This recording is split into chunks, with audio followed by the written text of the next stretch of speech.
Good morning, everyone, and welcome to Poetry Africa. First of all, I'd like to thank funders, sponsors, and partners of Poetry Africa. Without them, this could not have been possible. More especially our partners, that includes the UKZN English department, who are facilitating the session for this morning. I'd like to also just thank our colleagues who are joining us on YouTube, and everyone else who will be joining. Well, my task is just simple for this. For this session, I'll just introduce our speaker presenter for this session, Roché Kester, who will be with us for the next hour. Without wasting time, I'd like to introduce Roché Kester to speak to the public. Over to you, Roché. Thank you so much, Sakhile. I'm so happy to be here. And I'm just ecstatic to be at Poetry Africa again. This is my second time that I am in the festival. The first time that I came here was in 2016, which seems like a lifetime ago, but it all feels so familiar again. So just for everybody out there, the format of today's session is that I'll be reading some poems and just sharing some poems with everyone. Then I'll speak a bit about my activism and also what it looks like to coordinate events and curate within the poetry space. And then finally, we'll have some time for Q&A. So without any further ado, let me just get into the poems. I think I'll start with this one. Quiet, listen, and let the poet speak. Lend your ears and let the poet speak, please, and ease your fears. Let the poet speak and enlighten your mind. Let the poet speak and watch your soul rise effortlessly, like it was always meant to do. Armed with nothing but words, the poet navigates this world with sound and rhythm, stomping metaphors and similes, unearthing sacred verses you never dreamed to exist. Resist if you must, you there in that dark room. Your only wish is entertainment, but if you open yourself, you'll find an arrangement of things you already know. Poems now becoming prose, replanting seeds already sown, constructed for you by the poet to help your spirit grow. Let the poet speak. And as your heartbeat mimics the content, pulses the history, embraces your being, praise the poet for their work and their meaning. Like the ancient soothsayers of yesteryear, where crowds gathered to decipher, to denote, and uncode the wisdom imparted from their lips. Let the poets speak, but not in vain. Reflect, respect, and understand their pain, their hopes, their dreams, their need to stand nakedly in front of you, reciting to you things they just have to say, hurts that have come their way, that bled and lay internally until they are staged for you.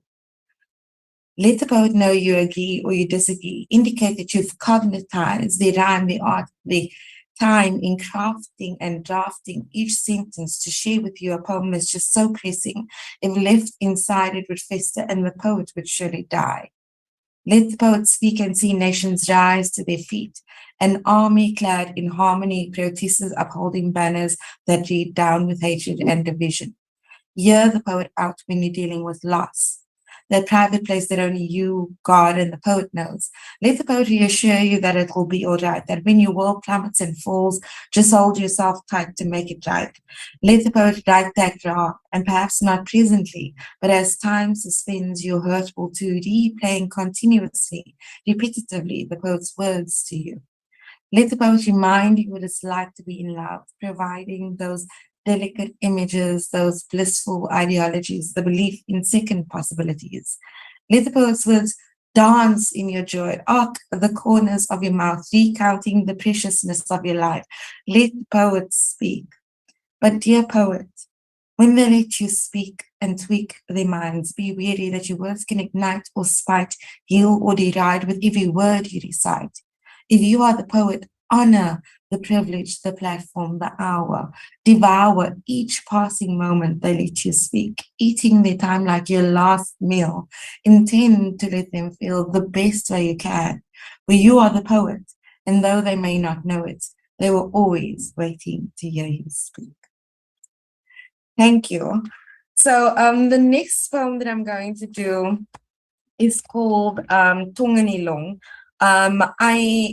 My family is Afrikaans speaking, both on my father's side and my mother's side. I'm originally from Cape Town. Now reside in Gauteng.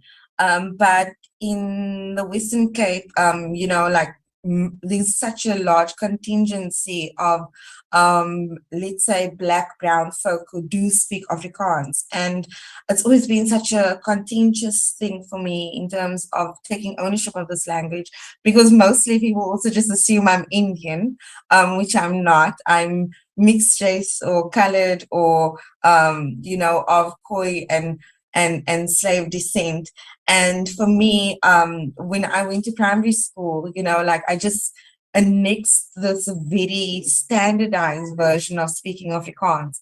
And subsequently, since then, I've had to teach myself how to speak in different variations of Afrikaans, because it becomes very difficult when you look like me and then you speak the way that I do, and then you encounter people on the street, or is particularly in Cape Town, and they're like, what is happening here? But I do love the language so much, and I love the color of it. I love the fact that there's so many nuances in it as well. And so, and I've also worked in work environments where it was my predominant language, holistically speaking. I worked for 2 publishing companies in my past lives.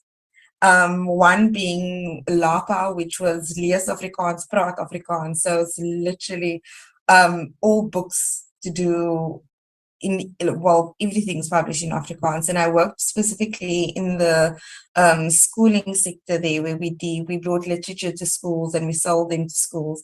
And then after that, I joined NB Publishers, which is the biggest publishing company in South Africa, and they've got a lot of branches of literary focuses. But I worked in the school and prescribed literature and literature for young people, youth literature specifically.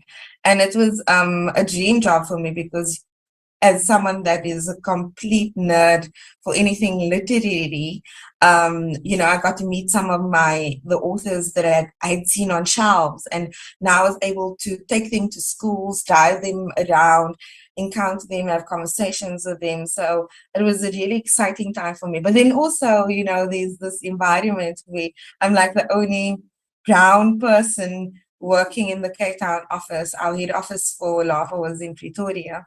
And, people would call me and be like, okay, I want this book. And I'm like, nee, geen probleem nie, kom in, ek sal die boek vir jou hou. And then they'd come in and they'd see me, and they, there's this moment where someone just goes spastic because they can't understand what they're seeing in front of them versus the voice on the phone. And for me, this contention with Afrikaans has been so difficult, because I also feel like within the industry as a whole, in publishing, there's not enough space for Black and Brown authors who speak this language, and the history of the language in the country is so complex. So this poem is called Tong in die Long, and it literally translates to tongue in the lung. But also, if you are a brown person or a Black person or a colored person specifically, you would know that tongue in the long means to make out with someone. Like, we call it fraying. And fraying translated means freeing. So I thought that it was a cute way to do this. So I'll just get into it. Tongue in the long. Tongue in the lung, a deliberate way to breathe. My tongue sounds like the Transvaal fixed in dialect, by a place I have never been, never seen. It is foreign. My mouth rounds and stretches as if it had swallowed a whole farmer. That farmer, the one who owned the land where my grandfather labored. That one who stole the land in the Boerland that my uncle owned. My tongue sounds like Wysgenoot, like SABC2, like Mevrou van der Merwe, like Karen van der Merwe, like an episode of Noord vir Noord where one didn't quite get the lay draaitjie. It sounds like cheesing to myself. Nothing like my mother's tongue, almost like my mother's tongue, but standardized, textbook, fast-fed, too light, too heavy, too instructional to be my own. My tongue betrays my skin. My skin is enemy to my words. My words sound like triggers to 76, like laws built on Ingia Kerk sermons, like generational psychosis, like funerals. I wish my tongue a more digestible Afrikaans and African chance to unswallow the sound of pain. If it was more Cape Flats than Free State, Vrystaat would mean something different than vermaak, for compliments, from thieves who ask, hoe praat jy so mooi Afrikaans? My tongue does mean code for survival, coding to survive, but too much mandatory textbook and compulsory have undone this tongue. My mother's tongue, a love tongue, a clan tongue, cemented in falsehood and oppression. Dit hou herinnering van gevoel, nie net woord nie, van plek maak, van belang, van self en eienskap. This tongue, my bilingual tongue, carries strangers in my mouth from places I have heard of, never been to, that walk trauma from my mouth, beyond my heart, to your ears, too well, te goed, te suiwer, to Afrikaans. Okay, so yeah, I think I'm just gonna go into the next one. So I am queer identifying, and I've worked in the LGBTIQA plus human rights arena for a long time. When I was a student at the University of the Western Cape, UWC, I joined the Gender Equity Unity.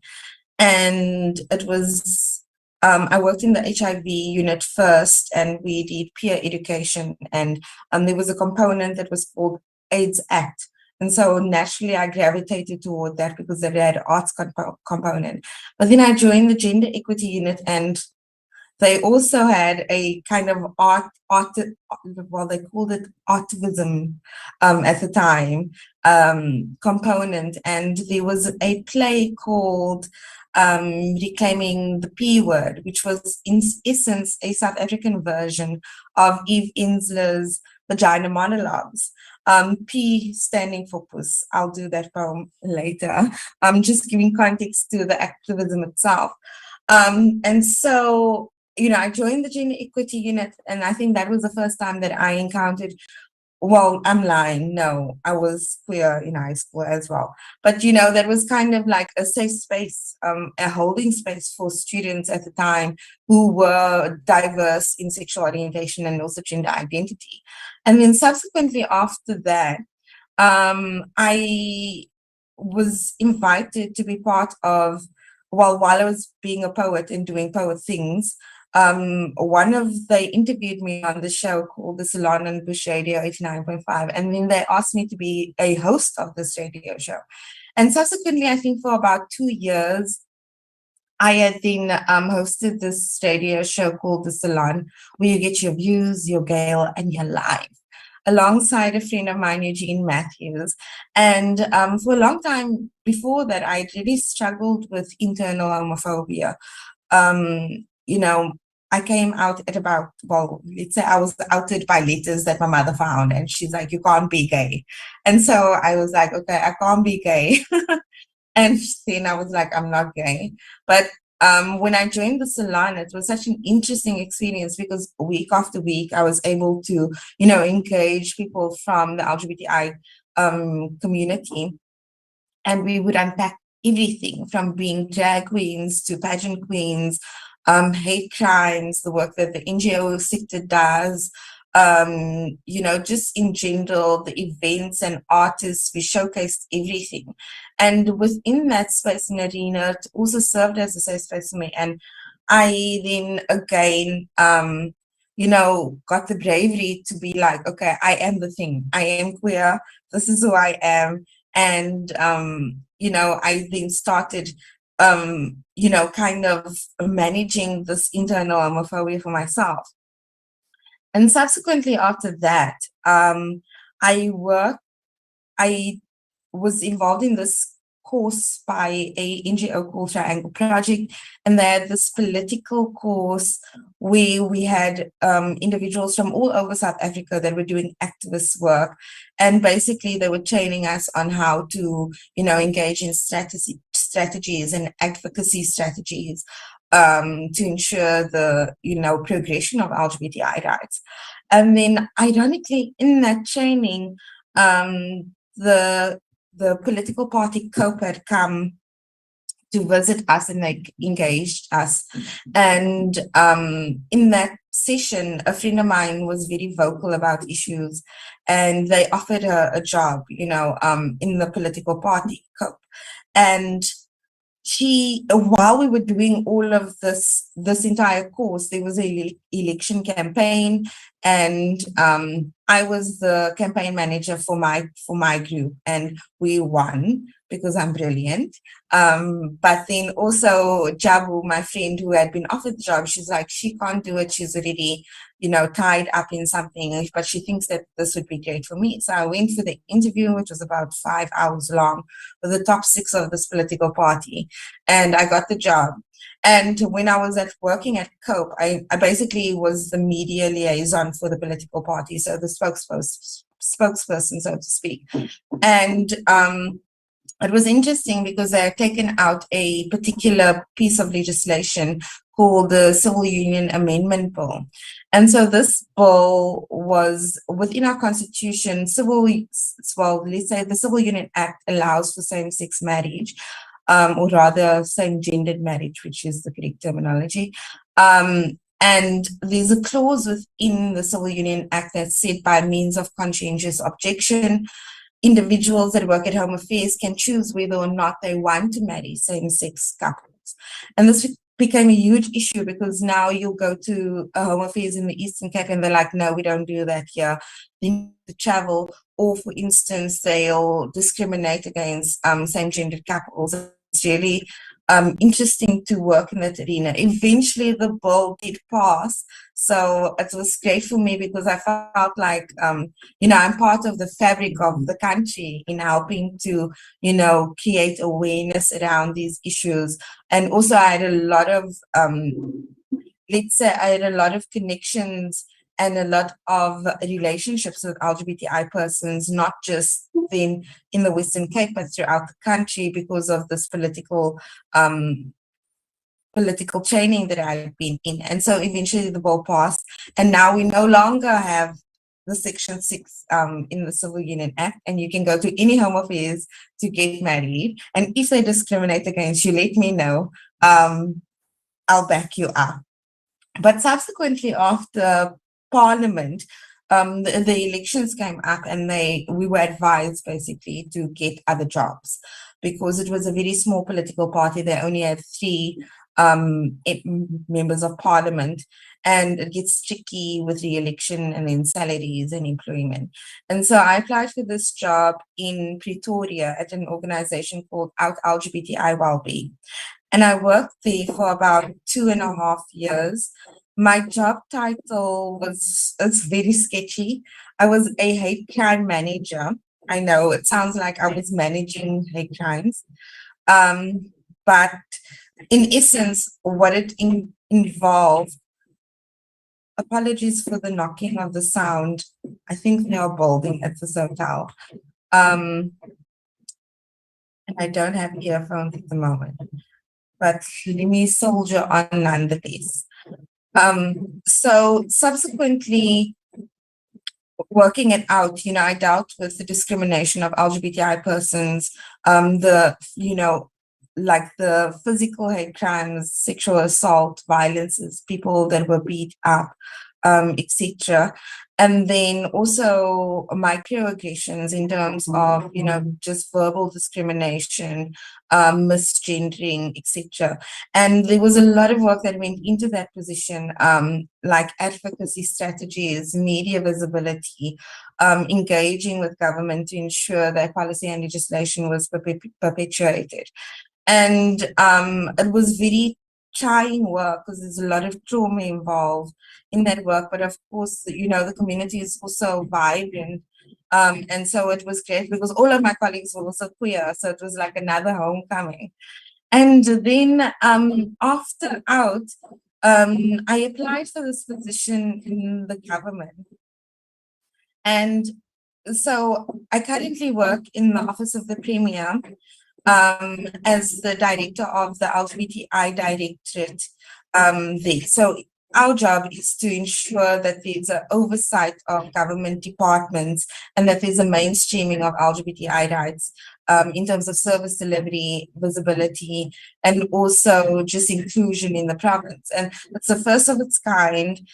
So this is the prototype and the blueprint for what could happen in South Africa in terms of programming for LGBTI persons.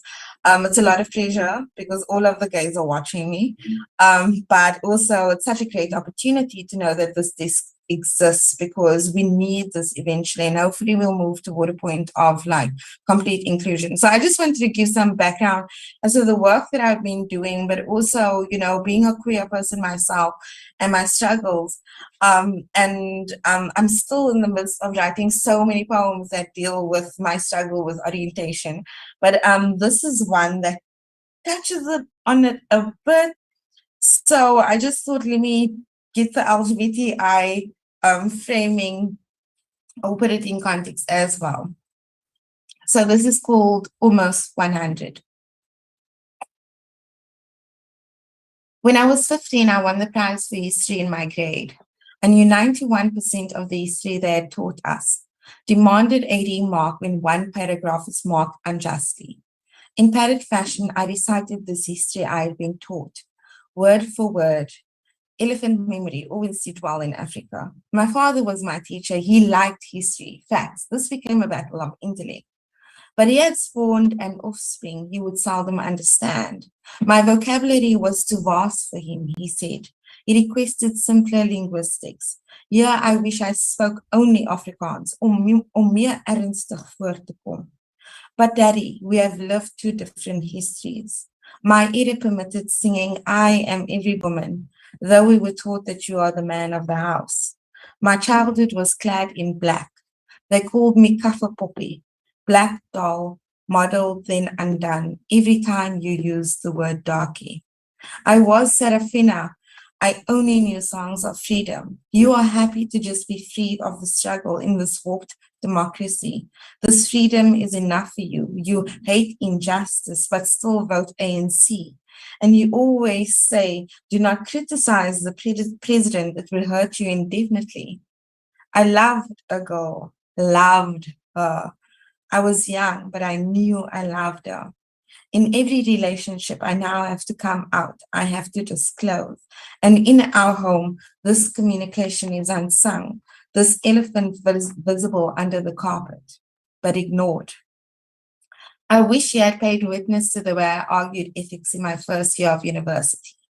There too, I insisted they remark the script and prove to know 92% of an open-ended subject. I have since created my own ethics, Dad. Ethics that differ from yours. You will not listen to my weekly radio show of LGBTI necessities, but you have shed a tear for Cape Talks or Good Hope interviews. How have we lived two different histories? Is it because I am a her story? But somehow I know I come from strength. You have come from nothing. You have built us, you have imagined us and made us. Me, my sister, my brother, my greatest gift in one word, siblings.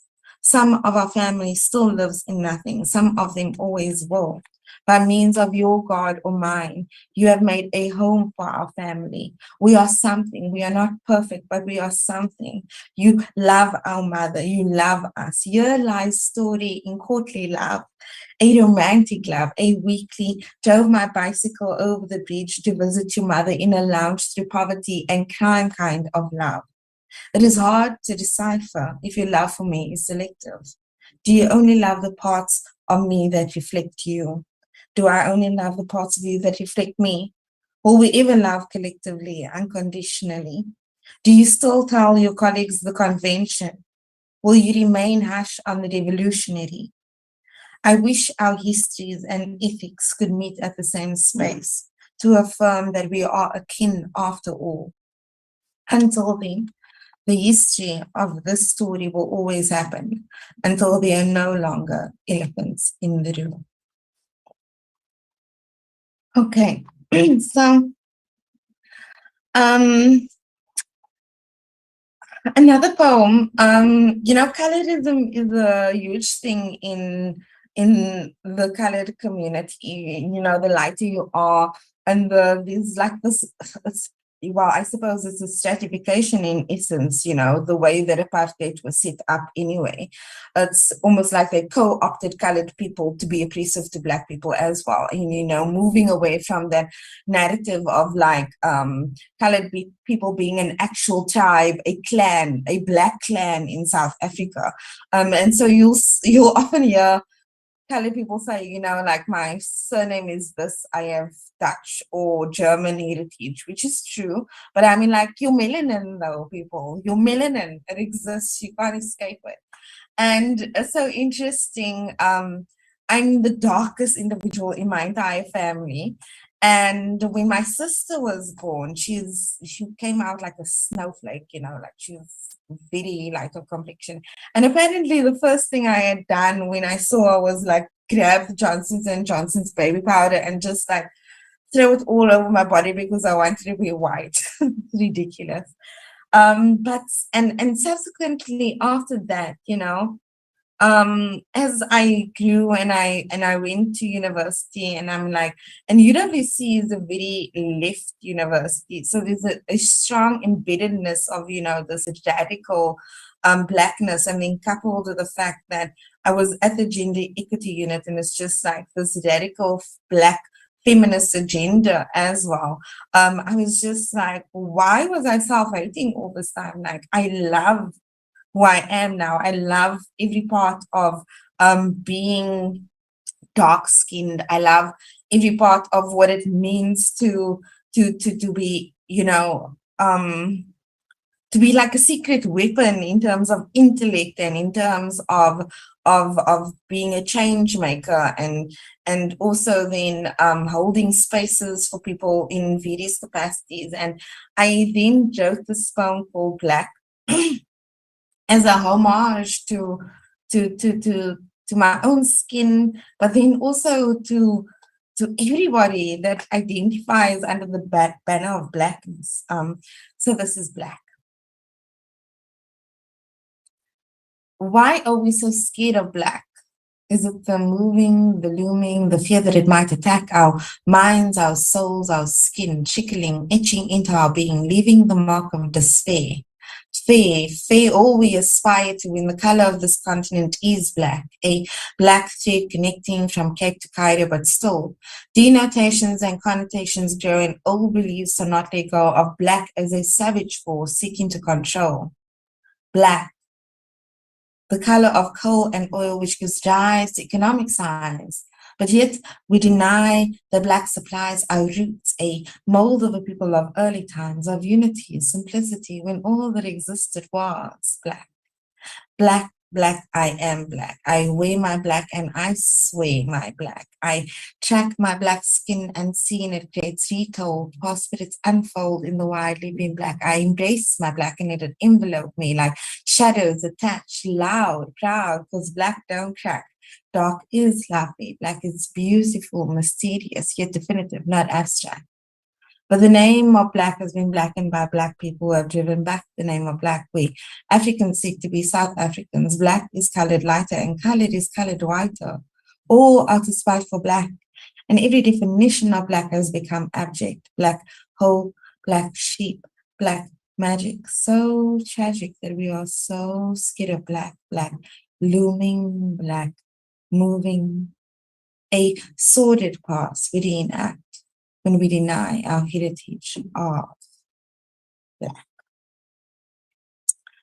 Okay.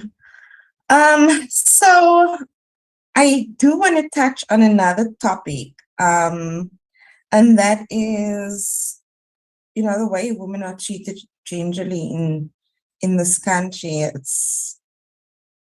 I just feel like there's a overt feeling that we're not safe, and we talk at this point like it feels like a buzzword, almost like HIV was back then. It's just something that exists, and people are kind of not even, people are tone deaf to it at the moment. But the reality is that femicide is a reality in our country, and I also feel like the various ways in which women experience violences is not necessarily supported by the criminal justice system. And it's also minimized to a degree to the extent in which women do get justice. So I've personally been a survivor of a sexual assault, and it was a horrible experience, not just the experience itself, but the aftermath, because when I had spoken about it, I was kind of nitpicked at by this individual. And, I was questioned and, interrogated and embarrassed, or rather, made to feel small because I had been violated. It was the wildest thing. So I wrote this poem in relation to that, and it's called Whisper in the Wind. To shout the name would mean nothing. It fills my mouth with dust. My voice is now a desert chord, an inhalation of pain. I would still be here, memory jarred, soul tainted, body violated, barely afloat in trauma, having to explain, validate the time, the date, the state of mind, forced to reimagine over and over again, like it were happening now, like an excavation of a burial in my past, when I would rather forget. To say your faves are them too is a blip in the ocean, a whisper in the wind, a dull headache behind the eyes, an outing of yourself first walking scarlet lettered, a shame now coined brave, then reduced to a hashtag, invisible in the masses when you say hashtag me too. But it did happen, and the words cannot escape.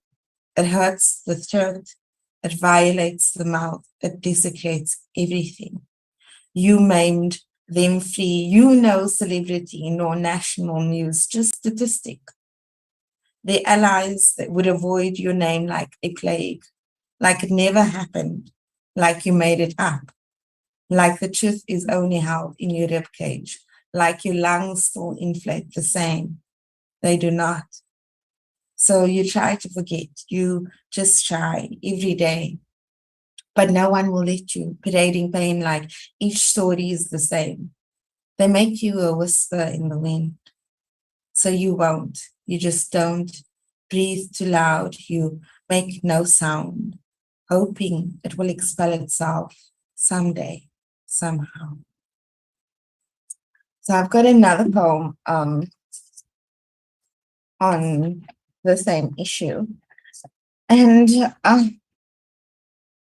like there was this individual in a small town in the Western Cape, in Bredasdorp, her name was Aline Boyson. I'm not sure if people remember her, but, she had been horrifically attacked and disemboweled, like they really just maimed her body. And I always think about her and all of the other women, that experience such harsh violences. And so this poem is called She.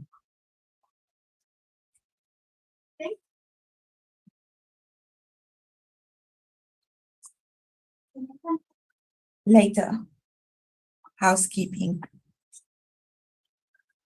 She, in the silence of night, she, the sacrifice, lay coiled, retracted, nursing wounds, seeking that empathy, seemingly star-crossed, any atonement for another wholeness, another life lost. Her own, her children's divinity reduced to statistics looming from tattered papers elevated on lampposts, reminiscent of states read as news. She no longer the goddess, she the warped muse. It seems a legend remembered the time when entering a room, in unison they'd rise. At present, only a weeping stands tall in courts of apparent justice where wicked words are norm. Ankles tied with shoelaces, traces of battle, brutal battle bruised, permitted in the language because, of course, she cried wolf. Of course, she was to that matter of fact, she wanted it. She disemboweled of dignity. She, the life giver, the nurturer of nations, stripped of her womb, bearing tides of humiliation, ululating sounds of pain in the remains of nothingness. Coiled and retracted, in a glimpse of sanity, she ponders those 16 days, that activism, where abuse, women and children are triplets, bound together, mirrored. She, the sacrifice. She alone, the sacrifice. She. Okay, I've got another poem called She, mind you, which is completely different than that one. And this is about my hometown, Cape Town. Cape Town's such an interesting place. From my experience, I used to parents are from the Boerland, which is like the winelands in the Western Cape, and they moved to Cape Town, but they moved to Kraaifontein, which is like the end of the city in Cape Town. And I was just like, this is not Cape Town though, because you have to travel like 35 minutes by car if you want to get to the city, and then on the train it's about like 50 minutes. And that was usually how I used to go there. And there was a time that I was just doing like performance poetry, and it was all happening in the city, and I had no car and I have no recollection of how I even made it to the city, because these gigs were in the evening and I was like a student, and I was, gosh, and it was a fast stretch, but also Cape Town, I don't know. So there's a part of me that feels like the city is mine because I've explored it, and I've always, after I encountered the city, I always wanted to work in the city, live in the city, and I did that. Eventually when I worked at NB, I moved that side, and then I was in the hub of it all, and it felt great. But there's also this disconnect for me because as a brown person, usually the narrative is that everybody comes from the Cape Flats, right? And you have this kind of experience of like violence and danger and gangsterism. And that was not necessarily something that I experienced in my immediate environment. But then I did encounter crime and other violations, obviously in Cape Town. But Cape Town is also wild because I think geographically, what the apartheid project had done tremendously well is with spatial planning and just creating this very distinct places of geography to divide racial and cultural groups. And it's so evident in Cape Town. There are areas that you go into and you just like, you can see that, and I suppose all over South Africa, but I suppose because the townships and the Cape Flats in Cape Town is so far removed from the city, it's almost like it's a different world as well, and it speaks to then who accesses the city, and this idea of whiteness being a concentrated thing in the city. But then also it manifests itself structurally in terms of just jobs, you know. I spoke about this co-opting of brown people for whiteness, and I think that's what has happened in Cape Town in a big way. In relation to that. So you've got this whole contingency cohort of a Black clan, which is colored people, but then they are in middle management in positions. You know, they're not CEOs, they're not CFOs, they are not empowered within the workspace in that regard, and that just kind of saddens me a bit. But then there's also this, and there's also so much trauma, because we know this is the history of when these colonialists came, and you know, it's just like this horrid history of like Khoi people being completely eradicated from the land, this complete erasure of a culture, of a people. You know, it's horrendous to think about. But then on the other side, you know, you've got this picturesque landscape, you've got this nightlife, you've got the proximity to the sea. And when I was in Cape Town, I used to run poetry sessions. Well, let me say, I started writing poetry in high school, and I thought, okay, this is cool, whatever. Then when I got to university, I encountered performance poetry for the first time through a friend of mine. And when I saw him on stage, I was like, I have to do this. And then he had a show at UWC, and he invited me as the opening act. I was so nervous. I was just like, and I had very simplistic poems at that time. I don't even think I would read those to anybody. And I went on stage and I memorized them and I performed. And, you know, someone did an article about me and they're like, we can't believe this is her maiden voyage. I remember the lines. And after that, it was kind of like I just started performing and writing everywhere in Cape Town, everywhere I possibly could. I started entering slams so that I could meet my poetry heroes, just so that I could be in close proximity to them. I went to poetry gigs. I started writing a blog about all of the poets in Cape Town. And then eventually I moved to Observatory, which is more like arty-farty suburb in Cape Town. And I started this gig. Well, actually, no, I didn't start it. When I was coming up as a poet and performing, there was a gig called Grounding Sessions, and it was run by a Canadian, a Jamaican, and I think also a Caribbean. And it was a weekly session. They had a theme every week. People would come, there would be an open mic, and there would be a featured poet. And I remember the first time I got invited to Grounding Sessions, I was ecstatic, you know. There's another poetry event called Off the Wall, which is actually the longest standing poetry gig in Cape Town. But so people used to go to Off the Wall first and then come to Grounding Sessions. So Off the Wall was kind of more formal, and then Grounding Sessions, like people are doing spoken word. It's just a vibe. And when I moved to OBS, you know, there was like no, besides Off the Wall, which is very, very old, very wide. People are reading like William Blake. People are reading, you know, like all these Keats, all these old dead white men. And I was like, something is happening here. So I resurrected Grounding Sessions. And it was just, I did not anticipate that this thing would turn into this as big as it did, you know. From the advent of it, people just came for poetry. They came for poetry.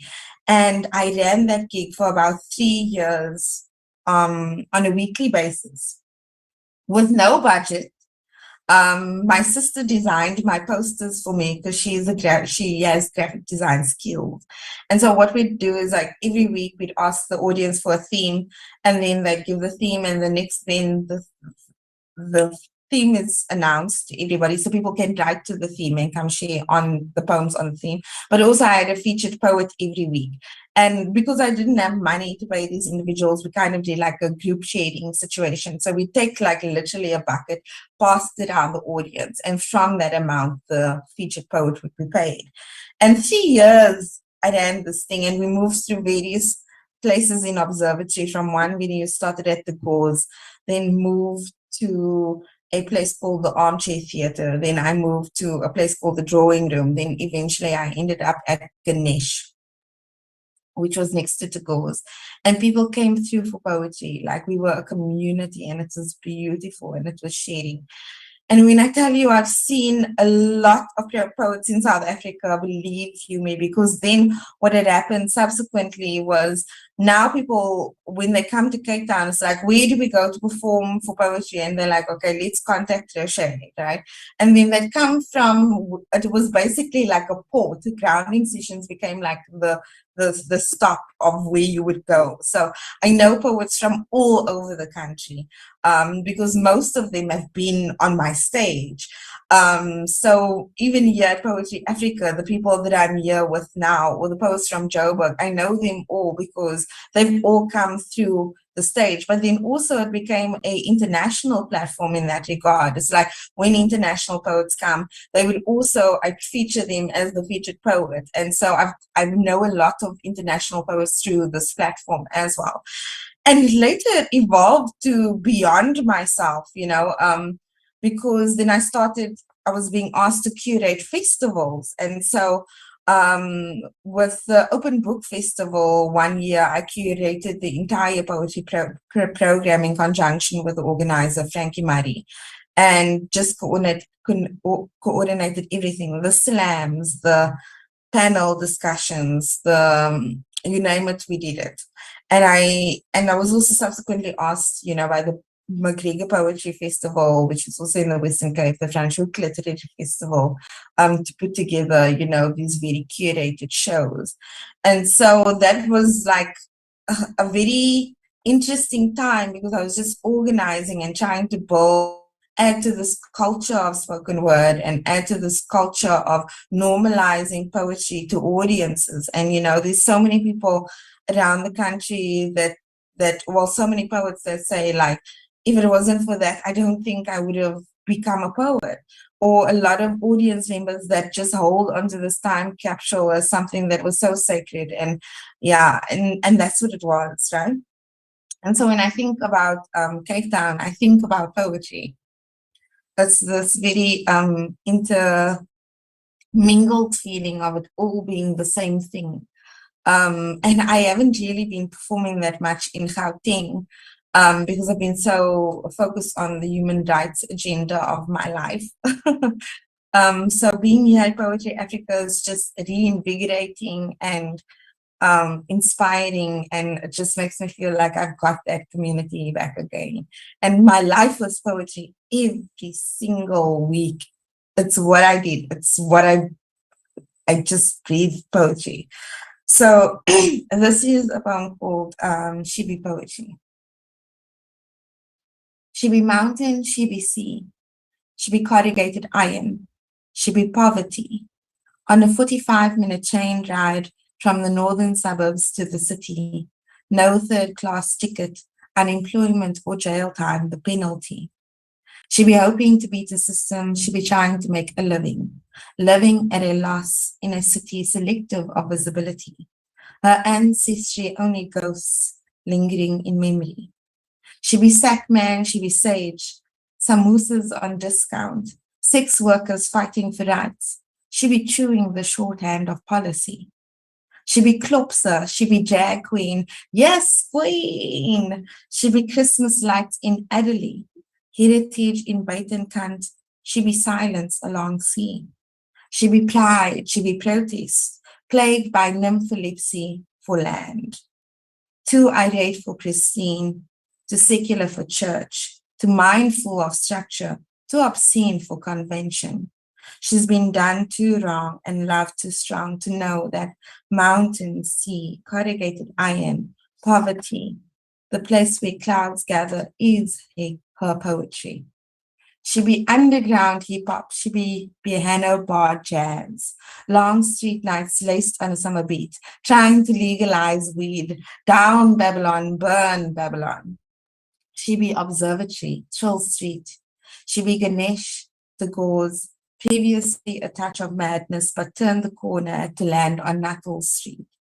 She be a grounding session, an open mic, shade inches, long beers. She be dancing in the galaxy.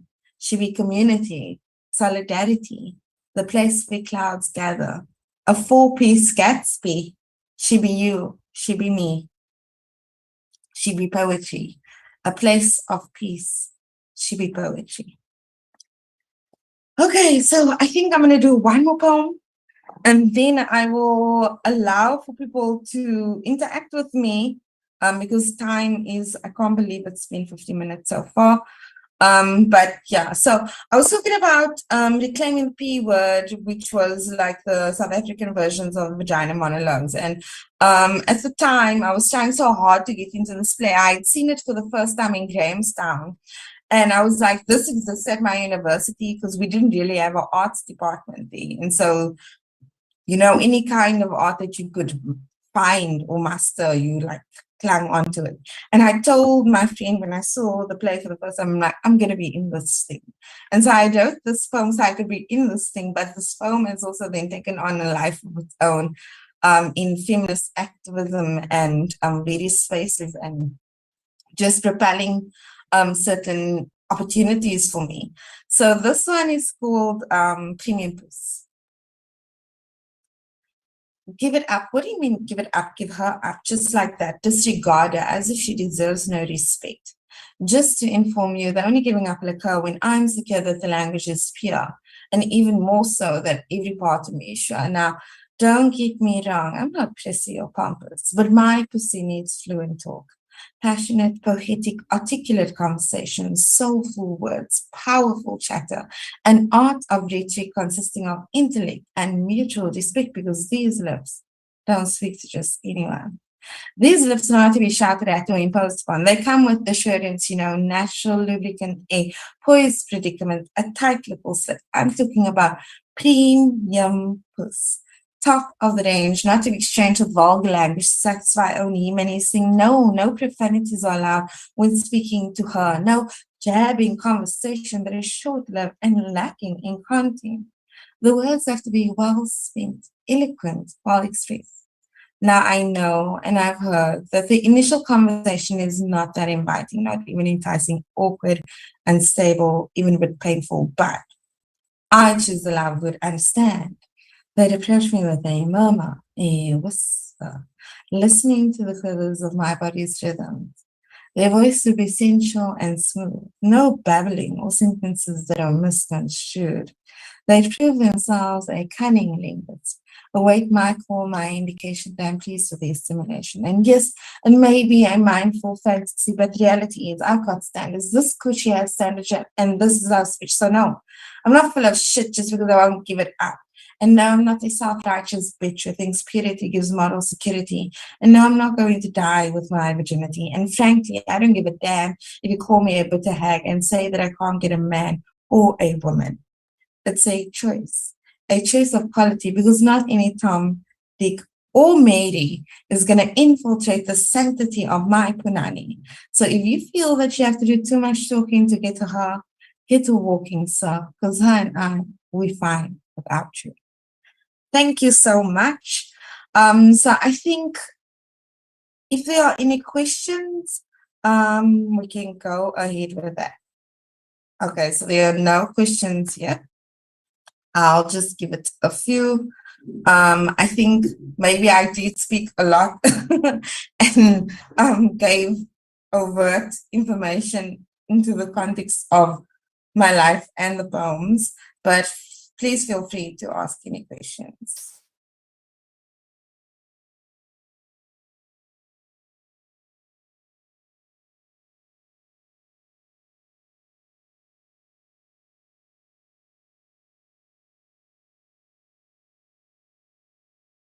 So, Roché, Not sure if I'm allowed to ask questions. Yes, please, by all means, go ahead. Yeah, I just wanted to go back to that subject that you talked about the colored community and being white or black, and is this something that is commonly discussed in your family or other families that are in your neighborhood? Is it something that is out there and big? Yeah, I think in general, there's I would say like there's a lack of self-understanding as colored people. People kind of try to attribute it to certain foods or the language. But then it's more than that. It's like, what do we look like as a tribe, as a clan? What are our rituals? How do we heal our communities? What does indigenous knowledge mean for brown people? And so I think within the family arena, it's just like, okay, we are colored.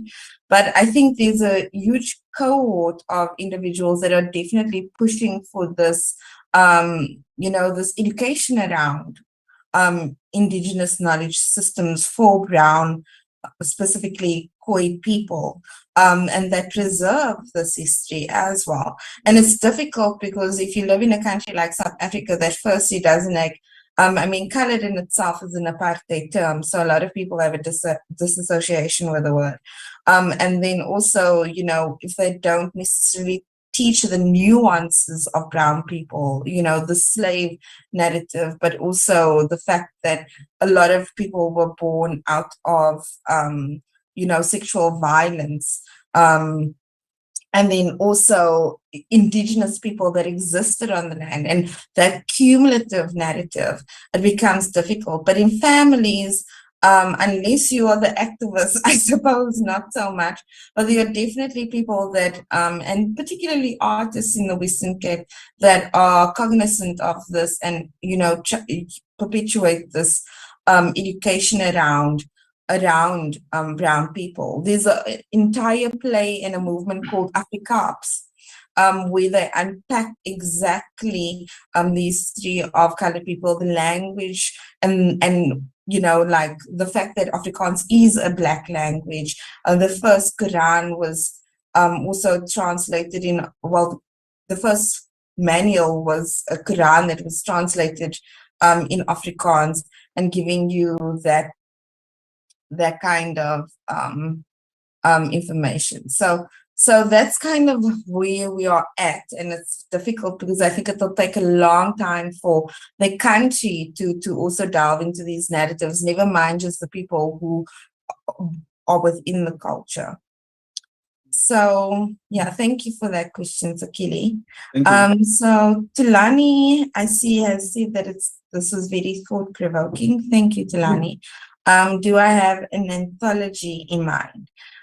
So I have published a few poems in various anthologies. UWC has an anthology called This Is My Land. I was published in that anthology. There's also a series called Poetry Potion that I was published in. And then there was a series of books by Power, which is an organization, People Opposing Women Abuse. I've got a short story in there, and most recently I've published in a book called Touch, which is a story about it's queer sex stories in essence. But eventually I would like to publish anthologies and also hopefully one day a novel, which is my biggest dream. But I think I still have a lot of writing to do. Like I said, I haven't been as active in poetry since I've been in Gauteng, but I think definitely since Poetry Africa has, given me this resurgence, I'm going to be very deliberate about writing and what that means and publishing. And yeah, we'll see what happens. Okay, I think then it seems like there are no more questions. So I'd just like to thank everybody who came through, listened to the poems, listened to my life. I can talk a lot. So I appreciate being able to share the poetry. And yeah, I hope that I've made a believer out of some of you. And yeah, thank you so much for the time. Thank you so much, Roché, and thanks to all those who were able to join us this morning. On behalf of the Center for Creative Arts UKZN and Poetry Africa, we would like to extend our thanks to all our funders, our partners, and all those who are part of Poetry Africa 2022. Thank you so much, Roché, for the thought-provoking subject and everything that you've shared with us this morning. Thank you. You. Thank you.